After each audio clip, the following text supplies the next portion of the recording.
সবাইকে শুভেচ্ছা।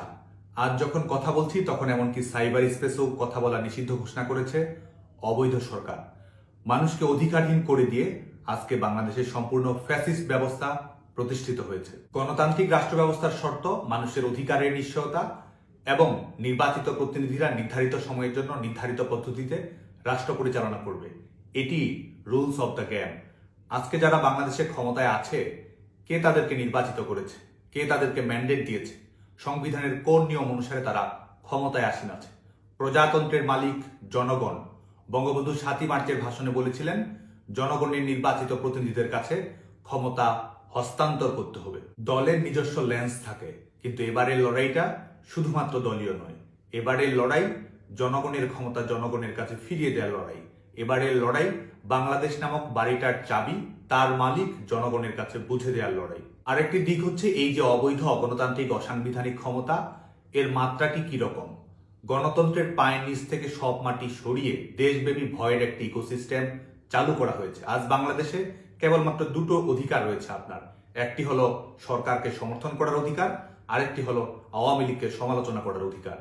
এর বাইরে অন্য কোনো অধিকার প্রয়োগ করলে নতুন বন্দোবস্ত অনুযায়ী তা হলো পাপ, এবং সেই পাপের বেতন হলো মৃত্যু কিংবা কারাগার। সব সরকারের আমলেই বিটিভি নিয়ে কম বেশি সমালোচনা হতো। আজকে প্রশ্ন করতে হয় বাংলাদেশে কতটি বিটিভি আছে। কয়েক শত সাংবাদিকের বিরুদ্ধে মামলা দেওয়া হয়েছে, অনেকে রয়েছে কারাগারে, অসংখ্য সংবাদকর্মীকে ছাঁটাই করা হয়েছে। গণমাধ্যমের সম্পাদক এবং প্রধান নির্বাহী পদ থেকে এত জোরপূর্বক পরিবর্তন সংবাদ মাধ্যমের বৈশ্বিক ইতিহাসেই সম্ভবত হয়নি। মোরাল পুলিশিং করাচ্ছে মব পুলিশিং বা আউটসোর্সিং করে, আর গোটা সরকার যন্ত্রই পরিণত হয়েছে থট পুলিশে। কার ক্ষেত্রে কি শব্দ ব্যবহার করা যাবে, কোন অনুভূতিতে কি জ্যোতিচিহ্ন দিতে হবে, এটি সরকারি গাইডলাইনের বাইরে করলে আপনার লাইফ লাইন ক্রিটিক্যাল জোনে চলে যেতে পারে। একটা মজার জোকসে পরিণত হয়েছে, জুলাই আন্দোলনে আপনি কোথায় ছিলেন? যেন আমি কি প্রতিবাদ করব, কবে প্রতিবাদ করব, কোথায় প্রতিবাদ করব, এটি তারা নির্ধারণ করে দিবে। কারণ জঙ্গিবাদী আন্দোলনে সম্পৃক্ত না হলে যেন আপনার বেঁচে থাকারই অধিকার নেই। আবার কেউ কেউ বলে 15 বছর কোথায় ছিলেন? এদের ট্র্যাক রেকর্ড দেখবেন, 15 বছর ধরে নিয়ে কথা বলেছে, সমালোচনা করেছে, সুবিধা হলে প্রশংসাও করেছে, কখনো যৌক্তিক আলোচনা করেছে, আবার কখনো বা 26 লাখ ভারতীয়র চাকরির মতো মিথ্যা প্রামাণ্য দাবি অজস্র করেছে। কিন্তু তাদের কথা বলার স্বাধীনতা কিছু ত্রুটি বিচ্যুতি সত্ত্বেও কখনোই কেড়ে নেওয়া হয়নি। আজকে যেমন বিভিন্ন মন্ত্রণালয় থেকে ইচ্ছে মতো লাইসেন্স বানিয়ে নিচ্ছে সরকার ঘনিষ্ঠরা, আমার মনে হয় ঠিক তেমনি প্রতিবাদ লাইসেন্সও চালু করতে পারে অবৈধ এই সরকার, যাতে করে লাইসেন্সের বাইরে কেউ কথাও না বলতে পারে। জঙ্গি, শীর্ষ সন্ত্রাসী ও দণ্ডপ্রাপ্তদের মুক্ত করে দেয়াই সম্ভবত এদের কাছে মুক্তির মানে। বিচারপতিদের রায় লেখার প্রয়োজন নেই, সেটি সরকারই লিখে দিচ্ছে। বিচার বিভাগ পরিণত হয়েছে সরকারের এক্সটেনশনে।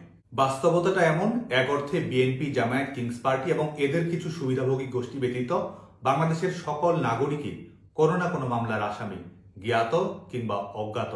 কাকে কখন ধরা হবে, কাকে কোন মামলায় গ্রেপ্তার করা হবে, এটা নির্ভর করে সরকারের ইচ্ছা এবং নাগরিকের অধিকার প্রয়োগের উপর। বাংলাদেশ এমন এক দেশে পরিণত হয়েছে যেখানে সরকারই বলে দেয় জামিন দেয়া যাবে না, মিছিল করলে ধরা হবে, প্রকাশ্যে ঘোষণা দিয়ে বাড়িঘর পুড়িয়ে ফেলা হবে। এমনকি বাংলাদেশের জন্মভিটেও সংখ্যালঘুদের উপর নির্যাতন চালিয়ে বলা হবে, দোস্ত আপনাদেরই, এই দলটায় ভোট দেন কেন।